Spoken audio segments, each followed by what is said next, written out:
1943. World War II has spread across continents. North Africa has become a battlefield of sand, steel, and survival. The Allies fight desperately to push Axis forces out of Libya and Tunisia.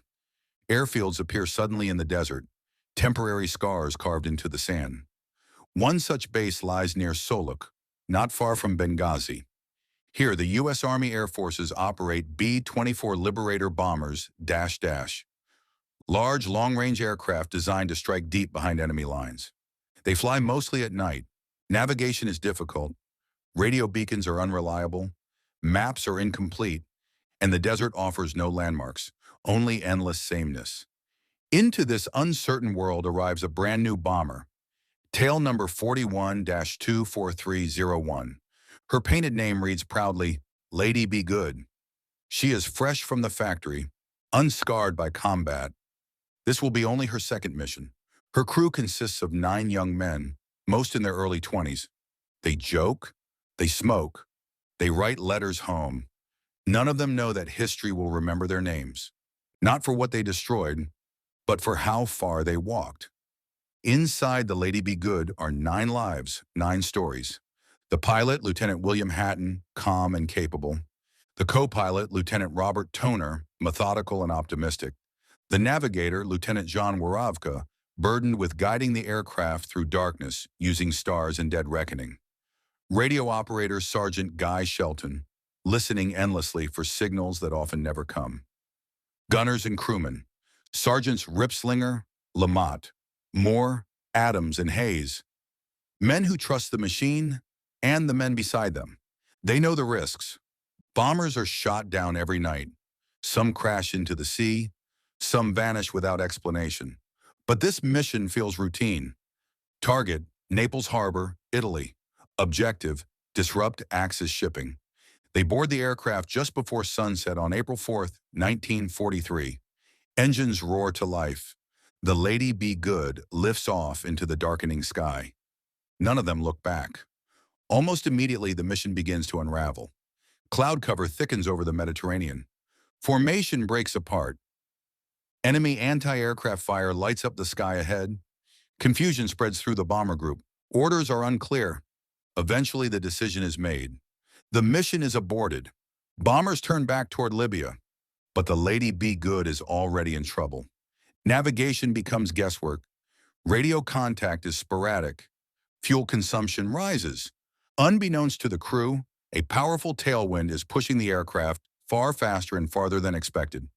The navigator believes they are still approaching the coastline. In reality, they have already crossed it. They pass over the Libyan desert and keep going. The night sky gives no warning. Hours pass. Fuel gauges drop toward empty. The pilot asks the navigator for confirmation. The answer comes with hesitation, but confidence. They believe they are over the Mediterranean Sea. They expect to see moonlight reflecting off water, but clouds block the view. Radio calls to base go unanswered. The engines begin to sputter. At 2 a.m., the crew faces a final decision: ditch the plane or bail out.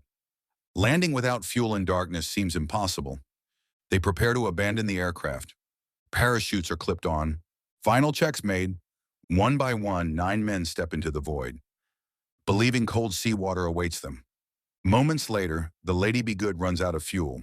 The engines fall silent, but instead of plunging downward, she glides.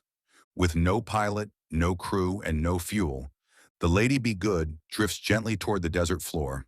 Her wheels touch sand. She rolls slowly and stops. No explosion, no fire, a perfect landing. The desert receives her like a secret. She will sit there, untouched, for 16 years. As the sun rises, the truth becomes clear. The men did not land in water. They landed in sand. Endless sand. No wreckage, no smoke, no sign of civilization. They regroup as best they can. They take stock of supplies, a few canteens of water, emergency rations, no compass, no radio. They estimate their location incorrectly. They believe the coast lies north. In reality, it lies south. They make their decision. They will walk. The Sahara is not just hot, it is punishing. Daytime temperatures climb beyond endurance. Metal burns skin. Breathing feels heavy. At night, cold seeps into bones. Shoes disintegrate. Feet blister and bleed. Water disappears first. Rations follow. Still they walk. They sing. They argue. They encourage one another. Diaries are kept. Notes are written for families back home. After days, men begin to collapse. They bury the dead. They move on. One diary entry reads, "We must keep going." Stopping means death. They walk for over 2 weeks, more than 130 kilometers. Human endurance stretched to its limit. The final days are unbearable. Hallucinations begin. Some men talk to people who aren't there. Lieutenant Toner continues to write. His handwriting grows weaker. One note reads, "Mother, forgive me. I did my best." Another, "We are going to keep walking. We will make it or die trying." One by one, the final survivors fall. The desert claims them quietly. No witnesses, no rescue planes, only wind and sand. 16 years later, British oil survey pilots spot something impossible below. An aircraft. They land nearby. Inside, everything remains frozen in time. Coffee still in a thermos. A jacket hanging where it was left. The Lady Be Good is identified. Search teams follow a trail of clues across the desert. Parachutes, boots, bones. 8 bodies are found. One man is never recovered. The diaries reveal the truth. The slow march. The wrong direction. The terrible irony. Today, parts of the Lady Be Good rest in museums. Her story is taught to pilots and survival trainees. A lesson written not in ink, but in footsteps across the desert. In war, technology fails. Navigation lies. Nature does not forgive. A bomber lost at sea, found in the desert, and 9 men who never stopped walking.